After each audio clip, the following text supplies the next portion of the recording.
Antilochus was the first to kill a Trojan captain, tough on the front lines, Theseus's son, Echepolus. Antilochus thrust first, speared the horsehair helmet right at the ridge, and the bronze spear point lodged in the man's forehead, smashing through his skull, and the dart came whirling down across his eyes. He toppled down like a tower in the rough assault. As he fell, the enormous Elephenor grabbed his feet, Chalcodon's son, lord of the brave-hearted Abantes, dragged him out from under the spears, rushing madly to strip his gear, but his rush was short-lived. Just as he dragged that corpse, the brave Agenor spied his ribs, bared by his shield as he bent low. Agenor stabbed with a bronze spear and loosed his limbs. His life spirit left him, and over his dead body now the savage work went on. Achaeans and Trojans mauling each other there like wolves, leaping, hurtling into each other, man throttling man. And Telamonian Ajax struck Anthemion's son, the hardy stripling, Simoeisius, still unwed. His mother had borne him along the Simoe's banks, when she trailed her parents down the slopes of Ida to tend their flocks, and so they called him Simoeisius. But never would he repay his loving parents now for the gift of rearing, his life cut short so soon, brought down by the spear of lion-hearted Ajax.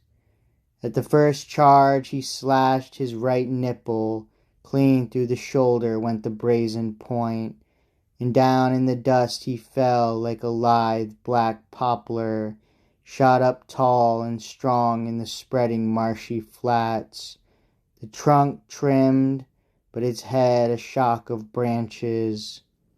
A chariot maker fells it with shining iron axe, as timber to bend for handsome chariot wheels, and there it lies, seasoning by the river.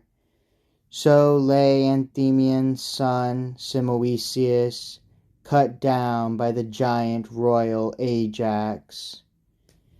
Antiphus hurled at him, the son of Priam, wearing a gleaming breastplate, let fly through the lines, but his sharp spear missed, and he hit Leucus instead, Odysseus's loyal comrade, gouging his groin as the man hauled off a corpse. It dropped from his hands, and Leucus sprawled across it. Enraged at his friend's death, Odysseus sprang in fury. Helmed in fiery bronze, he plowed through the front, and charging the enemy, glaring left and right, he hurled his spear, a glinting brazen streak, and the Trojans gave ground, scattering back, panicking there before his whirling shaft. A direct hit. Odysseus struck Democoon, Priam's bastard son, come down from Abydos, Priam's racing stables. Incensed for the dead, Odysseus speared him straight through one temple, and out the other punched the sharp bronze point, and the dart came swirling thick across his eyes. Down he crashed, armor clanging against his chest, and the Trojan front shrank back, glorious Hector too, as the Argives yelled and dragged away the corpses, pushing on, breakneck on. But Lord God Apollo, gazing down now from the heights of Pergamus, rose in outrage, crying down at the Trojans. Up and at them, you stallion-breaking Trojans. Never give up your lust for war against these Argives. What are their bodies made of, rock or iron, to block your tearing bronze? Stab them, slash their flesh. Achilles, the son of lovely, sleek-haired Thetis, The man's not even fighting, no, he wallows in all his heartsick fury by the ships. So he cried, from far on the city's heights, the awesome god Apollo. But Zeus's daughter, Athena, spurred the Argives on. Athena first in glory, third born of the gods. Whenever she saw some slacker hanging back as she hurtled through the onset. Now Amarynceus' son, Diores, fate shackled Diores fast, and a jagged rock struck him against his right shin, beside the ankle. Pirous, son of Imbrasus, winged it hard and true, the Thracian chief who had sailed across from Enis. The ruthless rock, striking the bones and tendons, crushed them to pulp.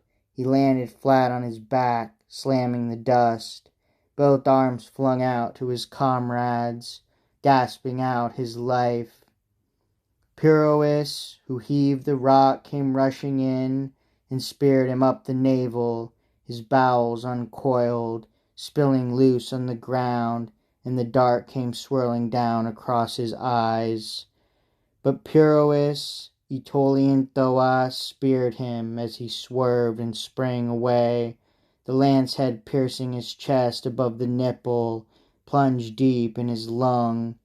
And Thoas, running up, wrenched the heavy spear from the man's chest, drew his blade, ripped him across the belly, took his life, but he could not strip his armor.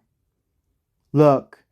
There were Pirous' cohorts bunched in a ring, Thracians, top-knots waving, clutching their long pikes, and rugged, strong, and proud as the Trojan Thoas was.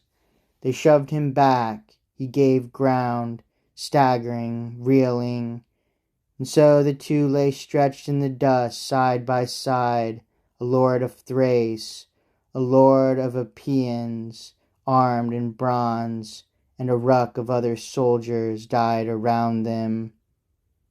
And now no man who waded into that work could scorn it any longer, anyone still not speared or stabbed by tearing bronze, who whirled into the heart of all that slaughter, not even if great Athena led him by the hand, flicking away the weapons hailing down against him. That day ranks of Trojans, ranks of Achaean fighters, sprawled there side by side, face down in the dust.